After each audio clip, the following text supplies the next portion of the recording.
So hi everybody, welcome back to Law Hero. My name is Jen and I make videos about the law, and today is a video I've been meaning to make for a long time. So this particular video relates to going in-house in particular because there's a certain type of competency that is required for people that are going in-house.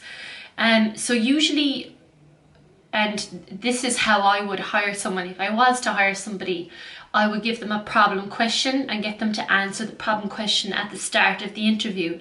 And what you're doing here is you're testing the content, so the substantive content, how long it takes them to present, are they strict with their timing, and which ultimately means they understand how time works and they're respectful of people's time. Are they fluent in how they speak? Are they articulate? Do they have a good grasp of language? And then what's their overall response to the challenge posed? So that would be the kind of first part. I would get them to do, like a problem question, and this actually now happens with traineeship interviews. The next kind of area I would go is like, tell me about yourself and your career. So the kind of questions I would ask to probe someone's overall profile would be like, tell me about your CV, like very succinctly. I would ask, like, what is your current remuneration package? What is your expected remuneration package? That kind of thing. That would be like your career overview. And then I would move on to the kind of soft skills. So these would be like the characteristics that I'm looking for. For example, have you ever made a difficult decision? Give me an example of when you played on a team. Do you like working alone? Have you ever been in a challenging situation where you decided to give up? So I'm reading a book at the moment on my Kindle called How to Extract Info, Secrets and Truths. It's actually available on Kindle Unlimited, and it's been really helping me coach people through the interview process, because the more you realize that interviews are more to do with emotion than logic, especially when it comes to the personality side of it, because at the end of the day, there'll be a certain base level of competency and experience, and that's kind of a given. But when it comes to like, how do you actually hire somebody, as in, do they fit into the culture of the organization? That will be done through those personality type kind of probing questions to see, are you a leader? To see, are you capable of adapting? Are you resilient? Those kind of things, as in the hallmarks you're looking of somebody who could become a potential manager, for example. So then the next question is, how do you actually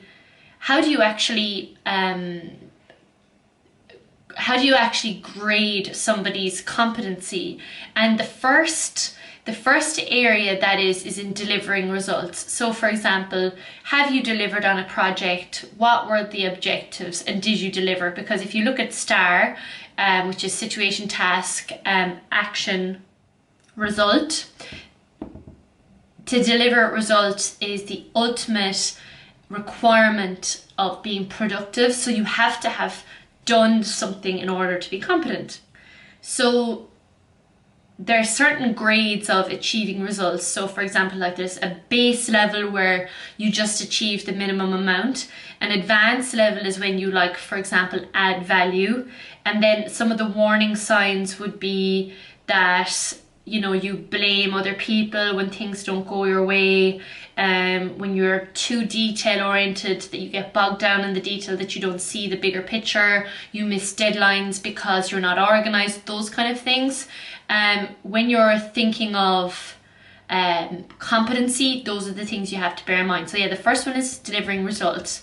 Now the second one is another soft skill, which is influence, and this is really important when you're working in the management sphere, because you need emotional intelligence. You need to be able to direct people, get the best out of them, harness the resources that's around you. And again, it's a skill that's learned over time, but some people have the foundation level, which would be, for example, as I said earlier, being articulate, being an open communicator, having an open mind towards ideas, being able to push the envelope when it comes to innovation, not being afraid to say that you're wrong. And again, like, these would be the gold plated, what you'd be looking for someone going in-house, because they might become, if they become head of legal, they will become a manager.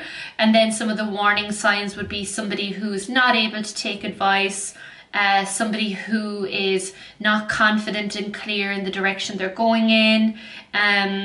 They are not able to see other people's point of view. They're not really clear on how they feel about the business. Those would be kind of warning signs. The next part then would be looking at would this person have like a long-term impact on the company they're going into. So there's different ways you can pull this out at interview. So for example, you ask like, where do you see yourself in 10 years? How would you be able to contribute to the industry, you know, through your work? And then how you would pull out that that person doesn't have a strategic long-term view in that particular industry would be that they're very narrowly focused on their area. So say for example, if you're a lawyer going in-house and you're only concerned with the law and you only see like your task in a vacuum, that's not going to work long-term if the industry you're working in changes, be it automotive or pharmaceutical or whatever it might be. You have to be also abreast of the movements in the industry, otherwise your work will become irrelevant. And that also kind of feeds into commercial awareness, and I won't go too much on that because we've done a lot of that before. And then I would say, for example, if you are going into a retail space, you need to show your awareness of customer requirements, how the customer centricity, how customer centricity drives every decision, especially in a back office capacity. How can you put the customer first, even though you're not directly interacting with the customer, in that the customer is the corporate you're working for. And then I would say the final big area would be assessing your leadership potential, which would be again around, are you able to communicate? Are you open-minded? Are you able to harness talent? Are you able to spot resources or resourcing gap management? Are you able to grow talent? Are you able to see what talent is? Because at the end of the day, and I heard it yesterday when we were watching Formula One, business is all about people. So if you're not able to influence people, if you're not able to lead people, you're at this stage, even in a small capacity, you probably won't make a good leader.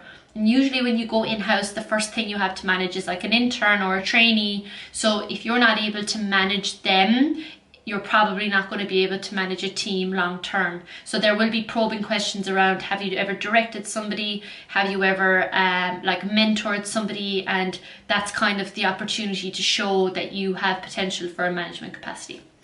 Okay, I hope you enjoyed that, and I will see you in the next one.